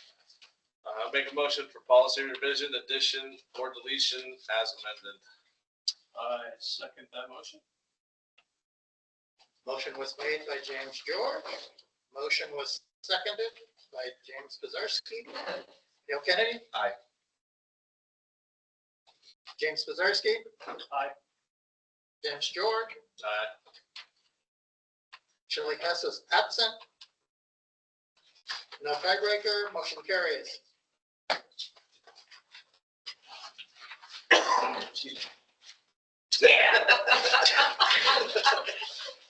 Love it. Okay. Board of Directors. I'll make a motion for membership of the board of directors as amended. I second that motion. James George makes the motion. James Pizarski seconds. Neil Kennedy? Aye. James Pizarski? Aye. James George? Aye. Shelley Hess is absent. No tiebreaker, motion carries. We need a new camera. It's making me look like I have no hair. Oh, yeah, me too. Look at that. Spray painted. Look at this. You got to talk about that, chief. Board of Directors two. This is meeting attendance? Yeah. I'll make a motion that we accept. Is it the meeting attendance or is there another? Meeting takes the next one. 8 point. Because there's, This says board of directors We're in two. Yeah. two. What? Yeah. Board of directors, the board of directors two. I have that one in front of me. What policy number is that? doesn't say. It would probably, I don't know, it goes from 5 to 8. Yeah, but I got 5 is membership of the board of directors and 8 is board meeting attendance. Yeah. What is 6? Yeah. Those were not sent to me. I think they've been removed. Okay, So we strike board of 2 from the agenda, yes. board 2. My apologies. I'm not sure. Okay. So I'm just going to mark that this is removed. Since there's no place to mark that. Next one, meeting attendance. I'll make a motion that we adopt the board meeting attendance policy as amended. I will second that. Neil Kennedy makes the motion to accept as amended. James George seconds. Neil Kennedy? Aye. James Pizarski? Aye. James George? Aye. Shelley Hess is absent. No tiebreaker, motion carries. So there's no amendment. President duties. I make a motion that we approve the policy for president's duties of the president. I'll second the motion.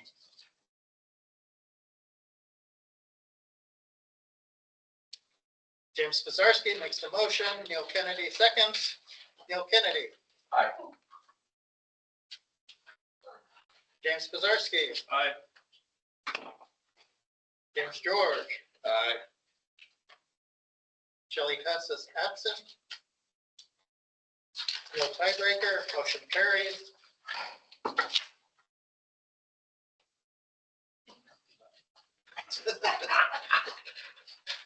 Vice President duties. I motion that we accept the policy for duties of vice president as presented. I second the motion. Neil Kennedy makes the motion. James Pizarski seconds. Neil Kennedy. Aye. James Pizarski. Aye. James George. Aye. Shelley Hess is absent. No tiebreaker, motion carries.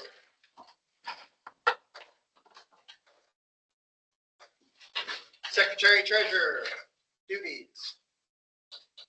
I'll make a motion for the policy of the duties of the secretary and treasurer of the board.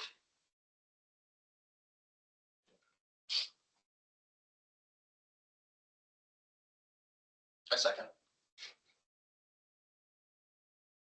James George makes the motion. Neil Kennedy seconds. Neil Kennedy. Aye. James Pizarski. Aye. James George. Aye.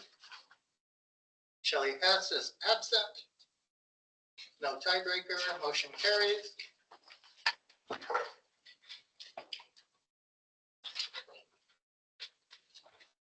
Well, I don't know why.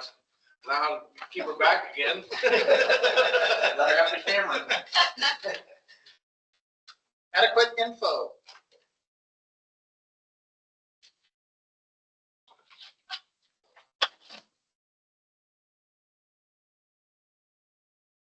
I make a motion that we adopt the, yeah. Interrupt a second. I just realized something on here. I'd like to make a small change to this. Oh, no. Because it says all matters presented by the fire chief for board action shall include his recommendations of such matters, like change to his or her, theirs. Theirs. Not gendered. Thank you.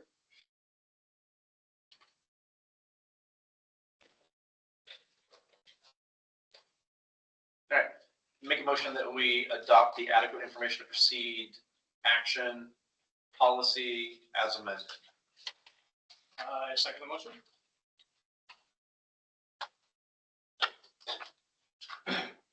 Neil Kennedy makes the motion. James Pizarski seconds. Neil Kennedy. Aye. James Pizarski. Aye. James George. Aye. Shelley Hess is absent. No tiebreaker, motion carries.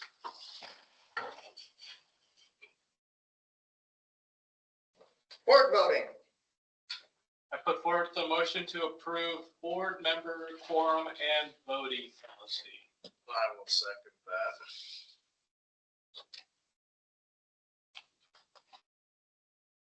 James Pizarski makes the motion. James George seconds. Neil Kennedy. Aye. James Pizarski. Aye. James George. Aye. Shelley Hess is absent. No tiebreaker, motion carries.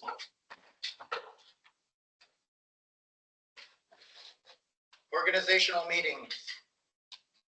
I will make a motion to approve the policy for organizational meetings. Meeting As amended. As amended. as amended. I'll second that motion. James George makes the motion. James Pizarski seconds. Neil Kennedy. Aye. James Pizarski. That's Oh, aye. James George. Keep looking at it. Shelley Hess is absent. No tiebreaker, motion carries. Board issued info.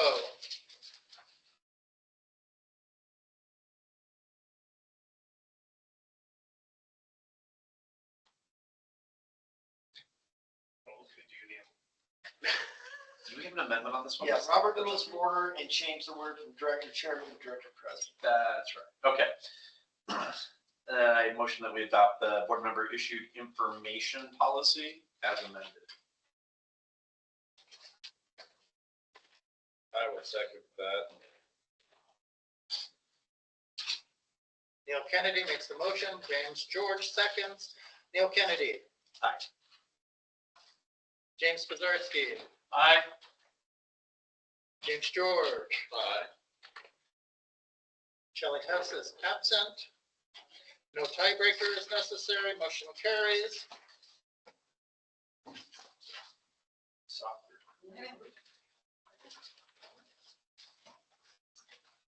Parliamentary procedure.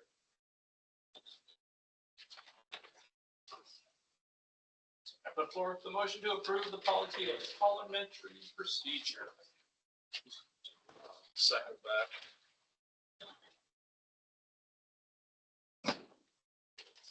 James Pizarski makes the motion. James George seconds. Neil Kennedy. Aye. James Pizarski. Aye. James George. Aye.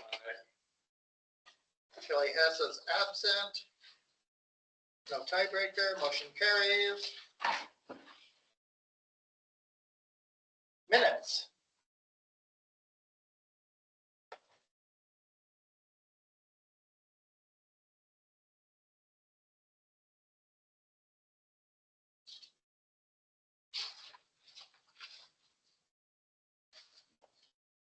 You're up again now.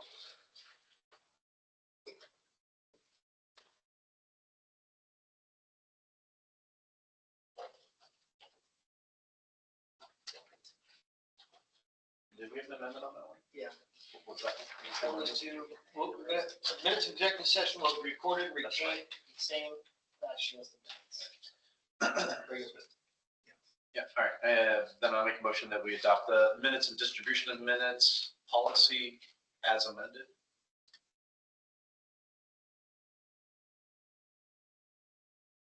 I will second it. Neil Kennedy makes the motion. James George seconds. Neil Kennedy. Aye. James Pizarski. Aye. James George. Aye. Shelley Hess is absent. No tiebreaker is necessary. Motion carries. Unprotected area.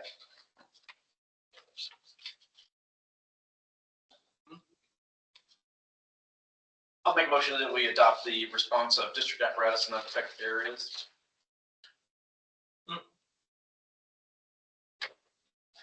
I second that motion. We're getting a little bit weird.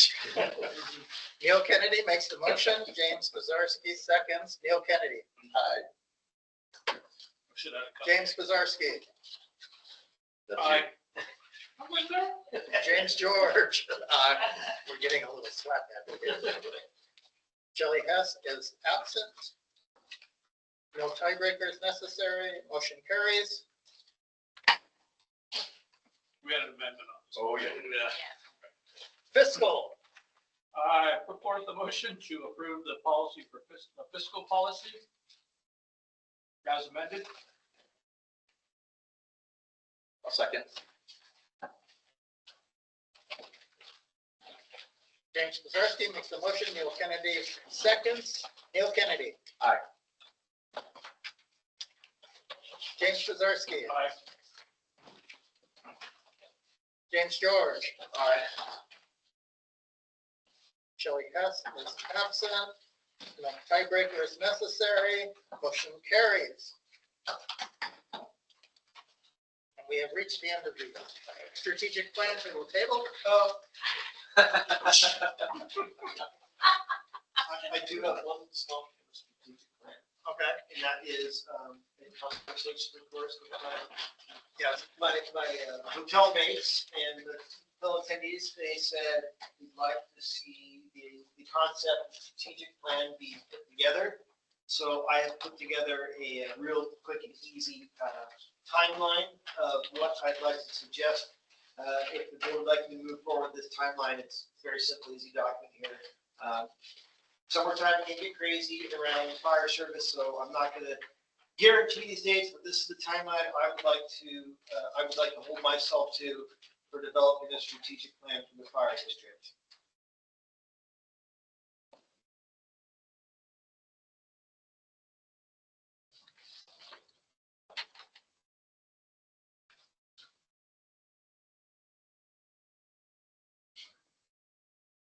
And this will require a board workshop in April. But I don't think we need to do anything for that right yet. No, I'm just saying this is This is just informational. information. So a lot of this, I believe, is from Neil and I sat through the strategic plan class at SDAO. We learned a lot of information and I think if we're gonna go asking the community for a levy, this has to be in place before we do that. Absolutely. It shows our direct path forward into what we're asking them to support. Also have the community be a part of the strategic plan as well. If they say they want increased services, then that comes with a cost. Absolutely. The only thing, as a template, I think this is great. And maybe just because this is just kind of a bare bones structure. Yeah, I want to see a lot more community engagement. So that was what I think we should do at the board workshop. Yep, let's discuss how to do that. Yes. Well, first of all, we can invite the public to that Absolutely. and then talk about having subsequent meetings after that. Great. This is a skeleton idea right here. Perfect. And probably as we go forward on, oh, it's already on it, never mind. It's all done as a 5-year plan. Moving forward, new business, Wanna Banking authorized signatures.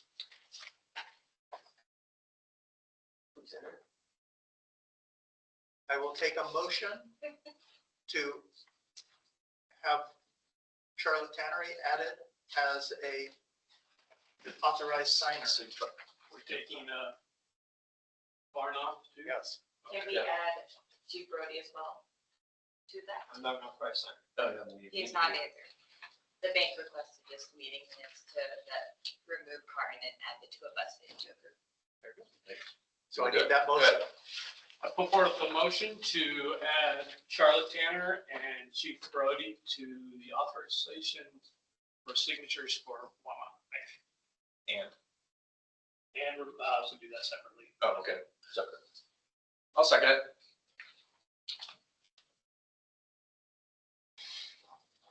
James Pizarski makes the motion to add Chief Brody and Charlotte Tannery as authorized signers and to remove. No, that part wasn't it. Yeah, it wasn't it. He just motioned to add 2 signatories. You need to remove Carr.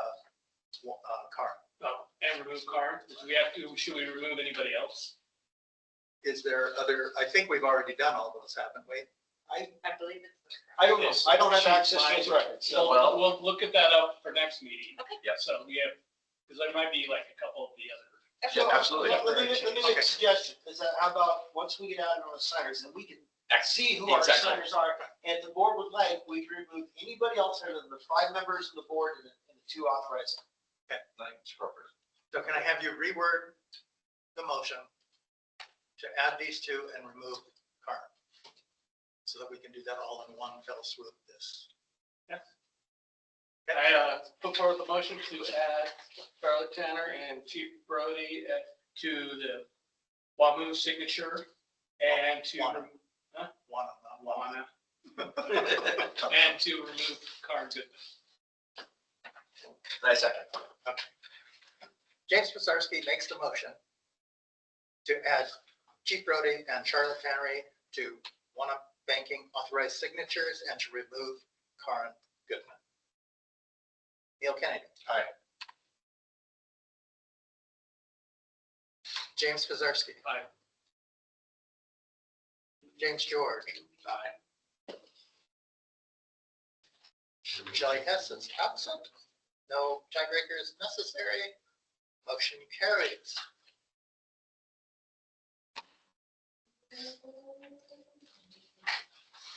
Next up, job description. We just, For the administrative lieutenant, or lieutenant. we already did that. It's not on here. No, Oh, we added it. I added Oh, we moved it. I haven't added up to Gotcha, mine. gotcha. I will take a motion to accept the job description as presented by Chief Brody. I motion that we accept the job description as presented for the Lieutenant of Administration. I'll second that. Neil Kennedy makes the motion, James George seconds. Neil Kennedy. James Pizarski. Aye. James George. Aye. Shelley Hess is absent. Motion carries.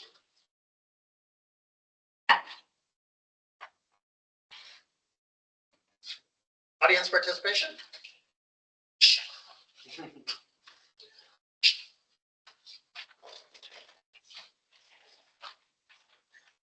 Items not on the agenda, open to the public, board and staff participation. Board elections, May 2025. Around the corner. If anyone needs the paperwork for it, I believe did Karen send this to you, all of you? You need a copy of that so that you can Not a copy. apply to do it again. Like, I'm stuck here for years, so. It's just that guy, right? Where's our speaker? Here you go. Let me get that in your hand. Make a copy and give it to Mickey too. Agenda suggestions for future board meetings? Just one thing I'd like to discuss. I'm not sure if this really needs to, if this is something you feel comfortable making this, or you would like to make this a board action. And that was one of the things that came out of the meeting at SDAO, specifically about this particular room in our fire station. In the past, it's been used for meetings, anywhere from Girl Scouts to things like that. What I learned during the meeting is that if we open up this meeting room to the Girl Scouts, and we have to open it up to Antifa, Hells Angels, and everybody like that. I think the nature of this room has changed since we have taken this on as a career paid fire station. This is now what we call our day room, where people hang out with personal items. They have unfettered access to an office with potentially sensitive information.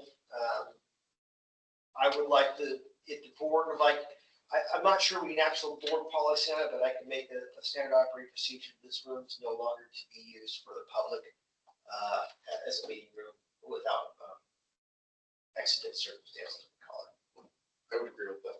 Yep. If the building had been built with a community room, that's one thing. That's what the. But not to bring them into the inner workings. I am getting a sign. It's going to go on the door. It's ordered right now. It says authorized personnel only. I don't, do you see any reason for a board policy? I don't, but if you think you'd like to board action on I that. don't, but I would, make sure that people are aware of that. Because they That's use a this, policy change, yeah. well, yeah, because they use this for, gun safety classes, they For used it for So, public. yeah, we might take a hit on that, but I think the bigger picture is that we've got stuff. Yeah, I agree. I guess the difference would be, not for a public meeting, other than if you guys were gonna conduct a public facing training or something like that, then Yes. make them into the station. My biggest concern is that we allow the public in here, and we're usually here, we're walking around, we're doing things, but if we get a call, boom, they're by the station. And they've got the station. And I got $2 million worth of equipment sitting down right there that they can get in there. But the forward facing thing, you could still use it for CPR classes for the. Yeah, as long as we're here and we're Yeah. part Our of it. staff. Absolutely, Yeah. yeah. But I think if we get a request from an organization, utilize our room for a meeting, generally speaking, it's going to be denied on the fact that it's Not an open facility. it's not open to the public, not coming around. So bring us a policy. I think we need a policy. I would. So that all board. So that Yeah, way I mean, that way it's we have something that we can point it's in to, writing, board Yeah. approved. Yeah. that kind of- Okay. just so that we, Protect everybody. exactly. And so we can, That'll be easy. That'll be It's just, I've walked this path before, so, I know the kind of pushback that you could Right. wind up getting, it's a public facility. people are We're gonna get public. Yeah. It will upset some people. Yeah. It's the nature of the beast these days. Absolutely. good to the order. Oh, thanks. Sorry, I'm trying to get you guys out of this. Polo shirts. We had a discussion. We noticed with the SDO meeting that a lot of the board members in attendance had their own swag. And I think it's a great idea that our board had that same access to some kind of official uniform, not uniform, but, clothing. Designation. Yeah, with our name on it, proud of the organization we represent. And so I'd like to, we have that easy in our uniform budget. I'd like to see how the board would feel about us buying you guys some black polo shirts with our logo, your name engraved on there, embroidered. If that's something you guys want, like even as a going away present. So she can take it out when she's reading. If that's something the board would like to do, we're happy to do that. I would just need to get your sizes. Give me the first thing you want, or I can write them on the board over there, whatever you guys want. It's on right there, so. You get your sweatshirt? Yeah. Okay. I don't mind to say Queen Bee. Would you guys want to give me a private later on, or you want to tell me your size? I don't know, I'll tell you right now. What kind of material are we thinking? I mean, I like Don't get it. heavyweight linen or, no. Seriously though, I mean, it does make a difference in fit, like I- it's dry fit versus a knit. She will pick them, right there. Do you have a preference? I can look it up. Our last clothes we got were more for driving. All right, then an XL. You can put a 2 in front of that XL. For me? Hey, easy there, kid. Two sizes. XL. I don't need a coat anymore. You want to say something, or you talking to me, Brian? I'm talking to Charlotte. Oh, okay. Okay, Charles, guys. Yeah, so Okay. for me, it's like probably a woman's, 2XL. Woman's. Have it underlined.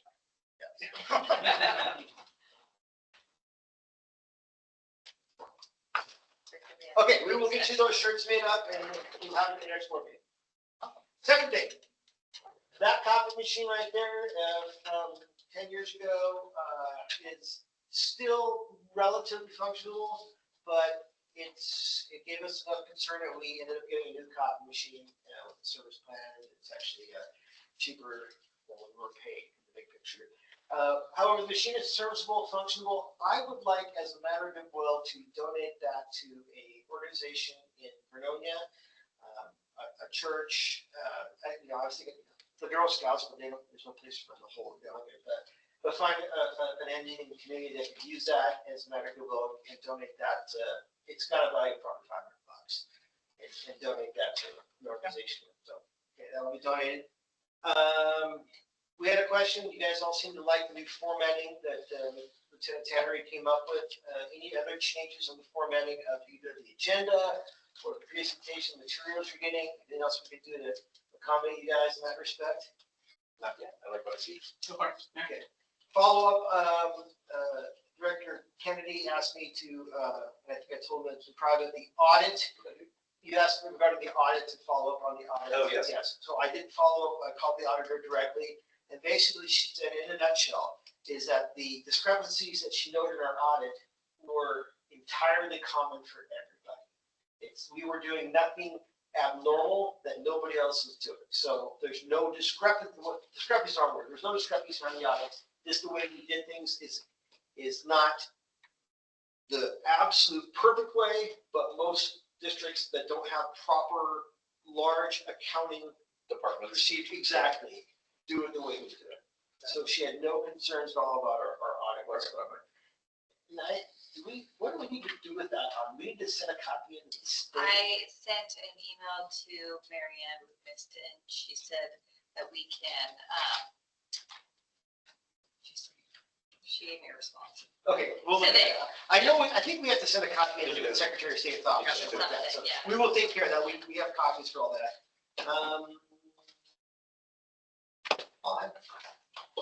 Good in the order. I would like to state, thank you, Chief, for everything you did for Carmen. That was great. Also, congratulations, Lieutenant Charlotte. Lieutenant Charlotte. Lieutenant Dan. Don't worry, we'll be.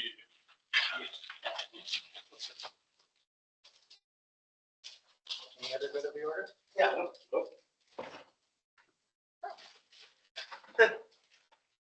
What's that? Awesome. Come on over here. Come on over here, dude. Ah, The rest of the y'all can see this first. So she'll know.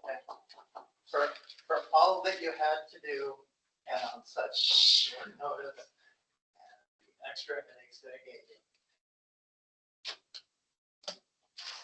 Thank you. Thank you guys very much. yeah, thank you for. Taking care of the budget the last Yes. meeting, Yeah. the building up and, yep. I appreciate it. Thanks. That was the most important thing in the world. Make sure that we didn't get screwed up.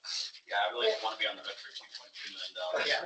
Me either. Well, and I get on it as regards to chief, my deepest appreciation. I told Brandon this other time, I want to say it publicly on record on YouTube and everybody else. Doug, thank you so much for everything you've done. You did a rock star job. This building's beautiful, fantastic. We still have a little bit of work left to do. We're gonna put a sign up here. We got some planning on how we're gonna take care of that. There's some lighting requests to the back side of the building. We're gonna get on all that sort of stuff. But as I said earlier, Lieutenant Carr is also diligently working on our budget for us. All of my lieutenants here are gonna start to feel the wrath of this EAO conference. I told them all, I'm going to staff out a lot of stuff for you guys, and so their workloads are going to increase. But as long as they know that their work is appreciated, it is by me, and I'm pretty sure I can speak for all of you. I think they'll understand. They have nothing, their goal also is to make this a one total great department. And that's the intent, right? It's not work for the sake of work. It's to take us to the next one. And Neil and I and Chief going to the conference, we learned a lot and a lot of great ideas that as a small community, we can make this the center of Columbia County and make this the jewel of the county. I do want to say thank you guys for finally going to that class. I do really appreciate it so that you have some sort of understanding as to what, I mean, just. And we got to meet our lawyer in person, so that was Yeah. good. I've met her a few times in person, You got a whiskey bottle also. unfortunately. Yeah, I don't know what happened to it. No, that was a good time. I want to know what mine is. I think James took a weird hit. Well, I can tell you in June, there's always a possibility. So, you ever see nachos that say Mount Bacho? Don't order them unless you plan on eating for about 20 minutes. No, I had to throw them away. We should take a picture. We should have taken a picture. It was like, It was the biggest plane nachos I've ever seen in my life. It was Okay, Mount St. Nacho. I will take a motion to adjourn the meeting. I'll force the motion to adjourn the meeting. I'll second that. James Bazarski makes the motion to adjourn James the Marshall, meeting. James George seconds. Neil Kennedy. Aye. James Bazarski. aye. James George. Bye. Shelley Hess is absent. We don't need a tiebreaker. It is 9:20 PM and motion carries. I might miss the next one. Make sure you call in. I will.